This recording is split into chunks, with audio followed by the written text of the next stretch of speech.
investment decisions are very tactical and strategic, because once you take any particular decision regarding your investment, you can't just go back. That requires a special level of expertise and knowledge in itself to make a particular profitable or wise investment decision. So, if you speak about this particular term, ICSI has, while designing the entire syllabus for CS Executive, it has particularly included three chapters relating to this purpose of investment making or in taking investment decisions. If I go on to name the chapters, then chapter number one is capital budgeting, which we haven't yet started. But this entire chapter will deal with your investment decision to different projects and fixed assets of your particular organization or company. The second number chapter is portfolio management, which we have completely, made a post-mortem analysis of the entire chapter, covering the concept of risks and return while taking any particular investment decision. Okay. The third chapter, that is related to the particular concept of investment, is your ratio analysis, which is covered under corporate and management accounting CS Executive new syllabus. So what is it? It is nothing but an important tool that is being used by the experts or the management to take wise investment decisions, and it is being frequently used, rather you can say, by the management for planning purposes too. So in this particular video, as I have already discussed in my earlier videos, that we will consider this chapter not only for the purpose of investment but also for the purpose of management planning. In a nutshell, we can say that ratio analysis helps us in understanding a quantitative relationship between items of financial statements. Now, financial statement means cash flow, PL statement, balance sheet, notes to account, and so on. So what do we actually mean by the quantitative relationship between items of financial statement? Say for example, if you want to invest in a particular company, the very first question you would be bearing in your mind is its profitability. How are you going to calculate that? Obviously, sir, with the help of statement of PL. You would be interested in knowing the asset and liability position, the financial position of a particular company. How you gonna evaluate that? Obviously, sir, with the help of balance sheet, and so on. So in this particular chapter, we would be considering that the relationship between items of financial statement, various items of financial statement, with the help of ratios and trends. This is our chapter of ratio analysis. You're watching me on my YouTube channel Commerce Khivani. I'm Samir, your host for the entire chapter. And just before moving ahead with this particular chapter to start our content, I'd like to sincerely thank all my subscribers. And if you're new to my channel, watching this video for the first time, what you need to do is hit the subscribe button and the bell icon to receive further notifications and updates like this. Let's start the class. So the chapter is ratio analysis. We are starting with the chapter. Okay. If we closely look into the term, there are two terms, ratio and analysis. Now, if we consider ratio, क्या है ये? A mathematical expression about a relationship between two or more things. Okay sir, कोई दिक्कत नहीं है. Analysis हम क्यों करते हैं या क्या करते हैं एनालिसिस में? रेशियोज कैलकुलेट करके हम उसे कंपेयर करते हैं in order to arrive at a logical conclusion or decision. Okay. तो आगे चलते हैं. हम हमारा जो कंसेप्ट नंबर 1 है वो स्टार्ट करते हैं. ये हमारा चैप्टर का पहला कंसेप्ट है. कंसेप्ट नंबर 1, मीनिंग को समझते हैं. बहुत आराम से चलेंगे. थोड़ा सा टेक्निकल चीज़ें हैं इस चैप्टर में, but I will make sure कि जितने सारे क्लासेस इसके ऊपर होने वाले हैं, जितने क्वेश्चंस हम या कंसेप्ट डिस्कस करने वाले हैं, आई एम 100% श्योर कि आपके सारे डाउट्स क्लियर हो सकते हैं आराम से. आपको बस कंसेप्ट्स को रिकैपिचुलेट करना है, लर्न करना है, थोड़ा कंसेप्ट को समझना है, बाकी सारा क्वेश्चन के साथ ही हो जाएगा आपका। 100% एश्योरेंस है मेरे साइड से। Okay, let's just start. Meaning of ratio. तो रेशियो एनालिसिस में क्या क्या बात करते हैं हम? It is a financial analysis tool. Obviously sir financial statement का एनालिसिस करते हैं तो फाइनेंशियल एनालिसिस ही होगा। Where ratios and trends are calculated. Okay, by using, क्या यूज़ करते हैं हम? Components of financial statements. ठीक है, like balance sheet, statement of PL, cash flow statement, notes to account and etcetera. ठीक है, कंपोनेंट्स में क्या क्या, जैसे स्टॉक हो गया, जैसे सेल्स हो गया, प्रॉफिट हो गया, ये सारे हम पीएल स्टेटमेंट का बात कर रहे हैं। ठीक है, करंट एसेट्स होंगे, करंट लायबिलिटीज़ होंगे, वर्किंग कैपिटल का बात किया जाएगा, इक्विटी कैपिटल का बात किया जाएगा, डेब्ट का बात किया जाएगा। ये सारे कहाँ से मिलेंगे मुझे? बैलेंस शीट से मिलेंगे। सेम वे में हम अगर कैश फ्लोज का एनालिसिस करेंगे कि ऑपरेटिंग कैश फ्लोज कितने हैं, ओके, ऑपरेटिंग कैश फ्लोज कितने हैं, प्रोजेक्टेड कैश फ्लोज करके एक टर्म यूज होता है कि से फॉर एग्जांपल एक बैंक आपको लोन देने से पहले आपका प्रोजेक्शन देखना चाहता है of cash flows in coming future, so that उसको पूरा डिटेल में ये पता चल पाए कि आपका कैश फ्लो का क्या ट्रेंड रहने वाला है। It is also part of ratio analysis. Okay, तो ये सारे कंपोनेंट्स को हम फाइनेंशियल स्टेटमेंट से उठाते हैं और इनके बीच में क्या क्वांटिटेटिव रिलेशनशिप है उसको एस्टैब्लिश करने का कोशिश करते हैं रेशियो एनालिसिस में। ओके, ये रेशियो एनालिसिस में क्या होता है? प्लानिंग पर्पस होता है और इन्वेस्टमेंट पर्पस होता है। प्लानिंग किस लिए? जैसे से फॉर एग्जांपल सेल्स को आपने एनालिसिस किया तो सेल्स का रेशियो निकाला हर साल में। अब सेल्स बढ़ता जा रहा है तो वेल एंड गुड, सेल्स गिरता जा रहा है ट्रेंड में तो कहीं ना कहीं एक कंसर्न रेज होता है in the case of a management. तो मैनेजमेंट इसको लेके मैनेजमेंट क्या करेगा? प्रॉपर प्लानिंग करेगा, डिसीजन को रिजल्ट्स को फाइंड आउट करने का कोशिश करेगा कि क्यों सेल्स गिर रहा है, फैक्टर्स क्या हैं, so that we can take efficient decisions to negate those negative factors. Okay, ये प्लानिंग पर्पस हो गया मैनेजमेंट के लिए। और जनरली ये जो इन्वेस्टमेंट पर्पस है वो इन्वेस्टर के लिए होता है। कहीं पे इन्वेस्ट करने से पहले हम रेशियो एनालिसिस का यूज़ ज़रूर करते हैं। ओके, आगे चलते हैं। कंसेप्ट नंबर 2, ये हम चैप्टर में अब एंट्री कर रहे हैं, बट एंट्री करने से पहले मेरा एक सिंसियर सजेशन रहेगा to all of you who are watching this video right now. Okay, पहला रेशियो एनालिसिस, कुछ बच्चों का इसमें दिक्कत क्या होता है कि फॉर्मूलाज बहुत हैं। ठीक है, कुछ बच्चों का दिक्कत होता है कि सर टर्म्स ऐसे यूज़ होते हैं ना जो कंफ्यूजिंग हैं। ठीक है, फॉर्मूलाज में जो टर्म्स यूज़ होते हैं वो कंफ्यूजिंग हैं। इस तरह के बहुत सारे कंसर्न्स बच्चों के माइंड में रहते हैं। सो मैं ये बोलूँगा कि फॉर्मूला के बारे में तो अभी तो सोचो ही मत। पहले और सबसे इम्पॉर्टेंट हमारा पार्ट रहने वाला है रेशियो एनालिसिस में, आपको सारे टर्म्स ठीक से अगर पता हो ना, फॉर्मूला लर्न करने का कोई ज़रूरत ही नहीं है, आराम से हो जाएगा। तो हमको पहले टर्म्स देखना है कि क्या क्या इंपॉर्टेंट टर्म्स यूज़ होते हैं, क्योंकि थोड़ा सा twist and turns in the terms of a particular question हो जाएगा तो पूरा कंसेप्ट ही अलग हो जाता है। तो आपको पहले क्या करना है कि terms of a particular question को समझना है।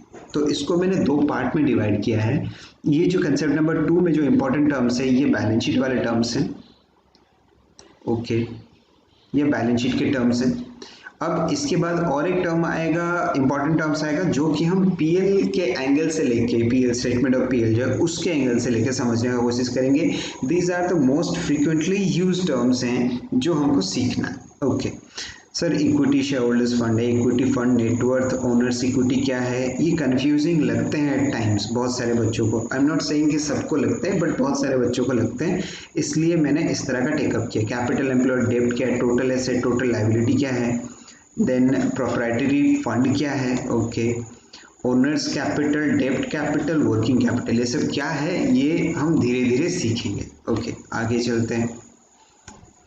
ये एक बैलेंस शीट है जो कि शेड्यूल 6, जो पुराना शेड्यूल 6 था ना, उसके हिसाब से बना है। No longer applicable I know, but इसको लिया इसलिए है क्योंकि अभी भी बहुत सारे क्वेश्चंस इसी तरह का ड्राफ्ट होते हैं, पहला रीज़न। दूसरा, ये जो फॉर्मेट था ये सबको बहुत अच्छे से याद है, तो इसमें ना कंसेप्ट्स को एनालिसिस करने में दिक्कत नहीं होता है। इसका मतलब ये नहीं कि हम न्यू शेड्यूल के हिसाब से क्वेश्चन ही नहीं देखेंगे या न्यू शेड्यूल के हिसाब से बैलेंस शीट या पीएल का क्वेश्चन को लेकर सॉल्व नहीं करेंगे, ज़रूर करेंगे। और इनफैक्ट मेरे तरफ से एक छोटा सा अनाउंसमेंट है कि रेशियो एनालिसिस में हम भारती एयरटेल जो है उसका रिसेंटली कंक्लूडेड क्वार्टर का जो फाइनेंशियल स्टेटमेंट, जो बैलेंस शीट और पीएल है, उसी को लेके हम लाइव वर्कशॉप में वर्किंग रेशियो एनालिसिस का जो पार्ट है उसको सॉल्व करने वाले हैं। सो इट्स नॉट लाइक कि हम लोग न्यू शेड्यूल जो है शेड्यूल 3 का फॉर्मेट को हम इग्नोर कर रहे हैं, बट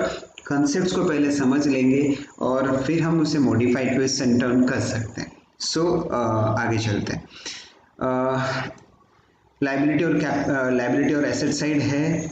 ओके, कैपिटल में ये 2 पार्ट है, रिजर्व्स में ये 4 पार्ट है, कोई दिक्कत नहीं है।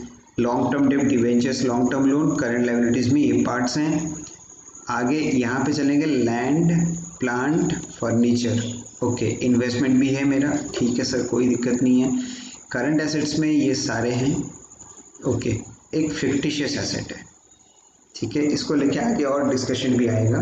मैंने यहाँ पे एक फिक्टिशियस एसेट को इंक्लूड किया, चलो ठीक है, आगे चलते हैं। अब जो टर्म्स यहाँ पे हमने बात किया ना, जो इंपॉर्टेंट टर्म्स है उसको लाइव ये एग्जाम्पल के साथ ट्रैक करने का कोशिश करेंगे, सो दैट इसको लेके कोई भी डाउट आपको फ्यूचर में ना रहे। ओके, आगे चलते हैं। पहला पार्ट सबसे इम्पॉर्टेंट है, शेयर होल्डर्स फंड आपको पता होना चाहिए कि ये क्या है। ओके, क्यों ऐसा? क्योंकि रेशियो एनालिसिस में फ्रीक्वेंटली ये यूज होता है, ठीक है। अब ये शेयर होल्डर्स फंड जो है ना, इसमें क्या क्या आता है? Equity share capital, preference share capital, reserves, loss अगर कुछ आपका है डेबिट बैलेंस इन पीएल स्टेटमेंट वो माइनस हो जाएगा, माइनस फिक्टिशियस एसेट्स। ओके, अगर आप इसमें देखोगे तो सर ये हो गया इक्विटी, ये हो गया प्रेफरेंस, ये पूरा का पूरा हो गया रिजर्व्स, ठीक है, लॉसेस तो अभी है नहीं, और ये 56 एसेट माइनस कर दिया आपने, ठीक है, कोई दिक्कत नहीं है सर। अगर इसको माइनस करेंगे तो इसका रिजल्ट आ रहा है 6.5 लाख का। तो इस पर्टिकुलर क्वेश्चन में शेयर होल्डर्स फंड 6,50,000 का है, बट ये तो बहुत ईजी था। बट सबसे इंपॉर्टेंट जो है इसमें अदर वर्ड सब यूज होते हैं। शेयर होल्डर्स फंड भी बोलेगा, उसको नेटवर्थ भी बोलेगा, इक्विटी, ओनली इक्विटी भी बोल सकता है, ओनर्स इक्विटी भी बोल सकता है, प्रोप्राइटर फंड भी बोल सकता है। तो in all the cases these terms are nothing but known as shareholders fund. I think the concept is damn clear. Okay, हम आगे चलेंगे। नेक्स्ट आता है equity share holders fund. Sir share holders fund ऊपर देखा आपने, जब शेयर होल्डर्स फंड ने हमने क्या किया, इक्विटी और प्रेफरेंस दोनों को ऐड किया था, राइट। रिजर्व्स तो वैसे भी ओनर्स लोगों का है, जब रिजर्व्स या प्रॉफिट ओनर लोग है तो लॉस भी उनका ही होगा, और फिक्टिशियस एसेट भी एक लॉस ही है जो कि ओनर लोग बियर करते हैं। ओके, आगे चलते हैं। लेकिन यहाँ पे क्या बोला क्वेश्चन में, ये सब चीज़ को लेके ट्विस्ट एंड टर्न करेगा। इक्विटी शेयर होल्डर्स फंड, सिर्फ शेयर होल्डर्स फंड है तो प्रेफरेंस शेयर्स ऐड होंगे, अगर इक्विटी शेयर होल्डर्स फंड बोला है तो प्रेफरेंस शेयर्स को इंक्लूड नहीं करना है, सिंपल। ओके, तो क्या क्या आएगा यहाँ पे, equity share capital, reserves, loss, fictitious asset, same to same as shareholders fund, only difference is preference share capital is being excluded। 4.5 lakh का ये आपका टोटल आ जाएगा। ओके सर, कोई दिक्कत नहीं है। ये जो इक्विटी शेयर होल्डर्स फंड है इसको इक्विटी शेयर होल्डर्स फंड तो बोलते ही हैं, इक्विटी फंड भी, सॉरी ये थोड़ा सा इसको कैप्चर करने में थोड़ा दिक्कत हुआ है, but at the same time हम डिक्टेटिंग तो आपको दिक्कत नहीं होना चाहिए। ओके, इक्विटी फंड भी इससे बोलते हैं, ओनली इक्विटी फंड। सिर्फ इक्विटी बोलेगा तो वो शेयर होल्डर्स फंड है, इक्विटी फंड बोलेगा तो इक्विटी शेयर होल्डर्स फंड है। ओके, आगे चलते हैं। नेक्स्ट आता है डेब्ट कैपिटल। सर नाम से ही पता चलता है, डेब्ट मतलब लायबिलिटीज, तो लायबिलिटी तो इक्विटी भी है, लायबिलिटी तो प्रेफरेंस भी है, बट अगर आप बैलेंस शीट में देखोगे ना तो एक ओनर्स कैपिटल होता है, एक डेब्ट कैपिटल होता है। ओनर्स कैपिटल में इक्विटी प्रेफरेंस वगैरह आते हैं और डेब्ट कैपिटल में टर्म लोन्स, डिवेंचर्स वगैरह आते हैं। ठीक है सर आपने करंट लायबिलिटीज को इंक्लूड नहीं किया? नहीं, क्योंकि डेब्ट for this purpose is long term, तो शॉर्ट टर्म वाले चीजें यहाँ पे नहीं आएंगे।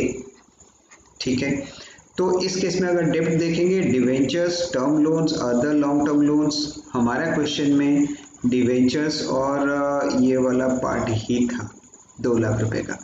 ठीक है, तो डेब्ट कैपिटल भी आ गया। अब वर्किंग कैपिटल, अभी अभी हमने वर्किंग कैपिटल का पूरा क्लास खत्म किया है। Current assets minus current liabilities, ये हो जाएगा 1,50,000। कैसे आया? ये आ गया आपका करंट एसेट्स पूरा टोटल में, और करंट लायबिलिटीज अगर देखेंगे ये टोटल में। ठीक है, तो ये अगर माइनस कर देंगे हमारा करंट लायबिलिटीज आ गया। अब सबसे important part of this important terms relating to balance sheet, ये सबसे इम्पॉर्टेंट है। इससे पहले मैंने बोला कि इक्विटी शेयर होल्डर्स फंड भी बहुत इम्पॉर्टेंट है, और ये सबसे इम्पॉर्टेंट मैं इसलिए बोल रहा हूँ कैपिटल एम्प्लॉयड, क्योंकि ना बेटा आपने ये जो कैपिटल एम्प्लॉयड है आपने गुडविल में भी सीखा,